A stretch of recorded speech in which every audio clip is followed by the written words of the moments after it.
What's happening, guys, and welcome back to the channel. And George, today in the Harry Kane transfer saga, will he or won't he leave Tottenham Hotspur? Kane has made his first big move in this. He's not reported back for Tottenham training today, as was expected of him. He obviously had a short holiday after the Euros and was returning back later, obviously with England making the final. Manchester City will be licking their lips at this, thinking they'll probably go in again with another bid after their initial £100 million bid was rejected. Where do you stand on this, George? This is looking like it could get a little bit messy now. Yeah, it's a big statement from Harry Kane, isn't it? Because I think a lot of people, whether you're a Spurs fan or not, pretty much think he's, a gentleman, can't do wrong, someone who pretty much stays away from drama. But apparently he was reported for training for a COVID test at about 10:30 this morning. So didn't turn up. News got out, and it's a big statement from Harry Kane, because I think it's the beginning of the end now. When players don't turn up for training, I think there's a big indication that their time at that club is done. I was listening to TalkSport, and they were saying about it. The likes of Gareth Bale did the same at Tottenham when he was first there. And we've had it at Chelsea as well, with Thibaut Courtois not turning up for training and then getting his move back. So don't think Daniel Levy, regardless of what he says about the contract and everything else, I think it's more of a question of trying to get as much as they can for him money-wise. But I think he's City-bound, pal. Yeah, I mean, it certainly looks that way. As you mentioned, the media sort of feel that Kane can't do anything wrong. So it'll be interesting to see how they report on this as more develops over time. But I think Kane's got every right to be slightly aggrieved. My understanding is that there was a gentleman's agreement in place as such for him to be able to leave last summer, but Levy obviously got Jose Mourinho and convinced him, look, give us one more season and then we'll let you stay. Do you think, George, that Kane's been a bit naive in terms of accepting a gentleman's agreement with someone like Daniel Levy, with the reputation that he's got for playing hardball over a lot of transfers?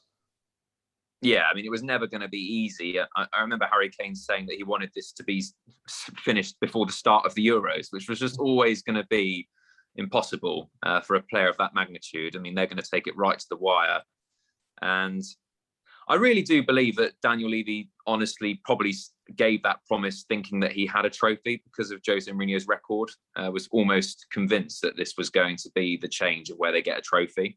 And obviously the strange thing was that they got to a final and then sacked him. And I still haven't got to the bottom of that.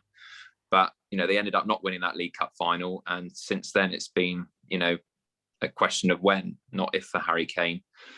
And, some of the fans kicking off saying it's unprofessional and everything else. Yes, it is, I suppose. But then I do think he has to make a statement or a move at some point, because he'll just end up rotting away there again. He'll have a full pre-season with Tottenham and might even play a few games or just be on the bench before he eventually joins another club. So I think he's got to make a move somewhere for the exact reasons that you say. Daniel Levy will just be happy to keep him for as long as possible. So, yeah.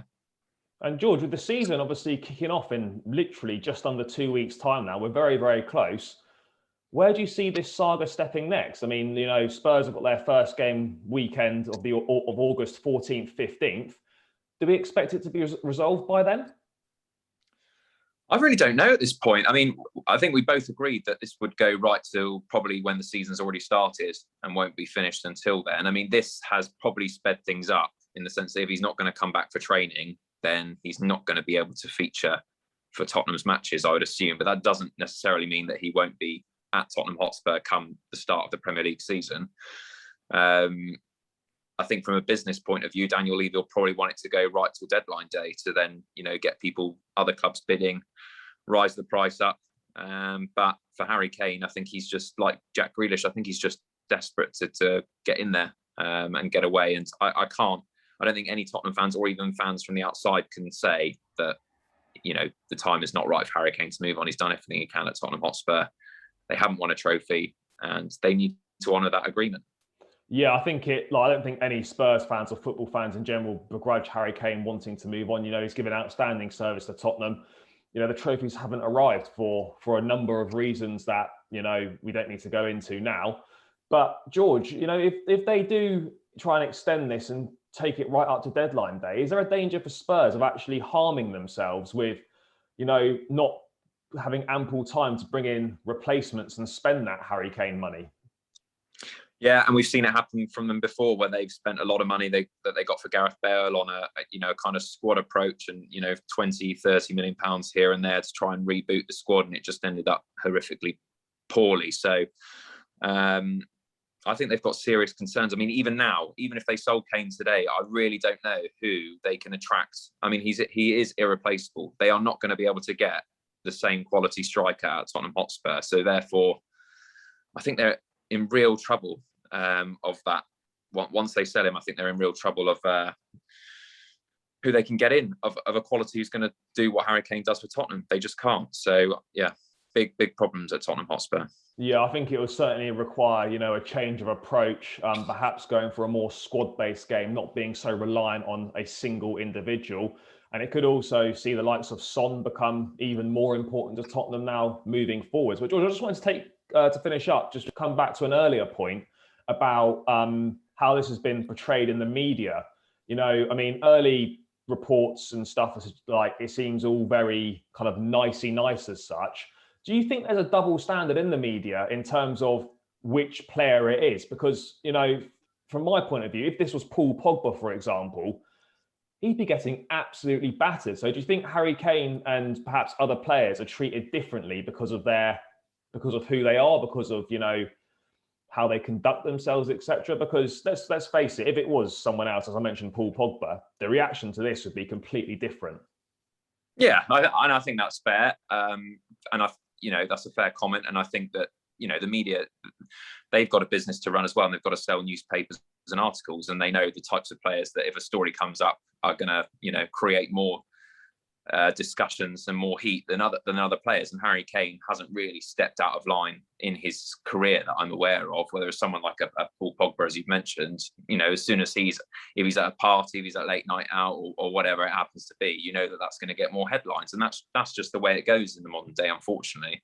But I don't know. There was still a lot of upset fans on the radio for Tottenham saying that, you know, he's got no dignity and that they're so unprofessional, and, you know, they don't expect it from Harry Kane, and they wash their hands with him, which is very erratic for someone who's given them so much and been so loyal to a club that has really not really come close to anything other than the Champions League final that they made pretty much on a year that a lot of big clubs were in transition. So I think it's it's not a big story, and it's not a big surprise. I just think it's a statement of intent from Harry that he's had enough and that he wants to move on. It's as simple as that. And just lastly, mate, where do you stand on the place of players not turning up for training? Like, do you think that's an acceptable thing to do? Do you think it's unprofessional? There's a lot of split opinion on this, you know, likes of Rio Ferdinand kind of sort of saying it's all right, and Gary Neville, etc. And you've got Jamie Carragher saying that it's unprofessional, it's no way to sort of treat the fans, etc. Where do you kind of stand on this? Because obviously in any other line of work, to not show up is sackable, essentially. There are plenty of things that happen in football that are sackable, that just for whatever reason, footballers, I mean, we've said it, times have changed. Footballers seem to run the football clubs now. And they have a luxury of being able to do what they want. I remember that story about someone at Chelsea came with an air rifle or something and shot a member of staff. Yeah, Ashley Cole turned up with an air rifle to training. Did he get sacked? No. So, I mean, what are they going to do? They're not going to sack Harry Kane. But in any line of work, you wouldn't just be able to say, well, I want to move, so I'm not turning up ever again. It's a bit of a, again, they're in their own little bubble in football.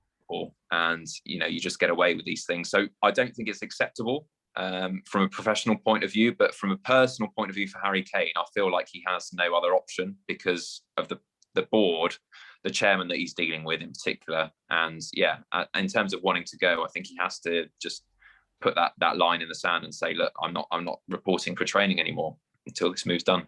Yeah, I think I would agree with that, mate. I think on the face of it, it's an unprofessional thing to do. But then, you know, he wants out, he wants to leave. You know, if he just sits tight, turns up to training, etc., like there's not really going to be any chance of that move happening. So I think he has to take action to try and force that through and show that he's serious. So I kind of sympathise with him in that way. But yeah, as I say, this has got a long way to rumble still, and it'll be interesting to see how it pans out in the coming days and weeks. Will City go back in with another offer? I would fully expect them to do so. But, you know, guys, leave your thoughts in the comments below. Where do you see this saga going next? And as always, make sure you smash a like on the video, subscribe to the channel, and we'll catch you in the next one.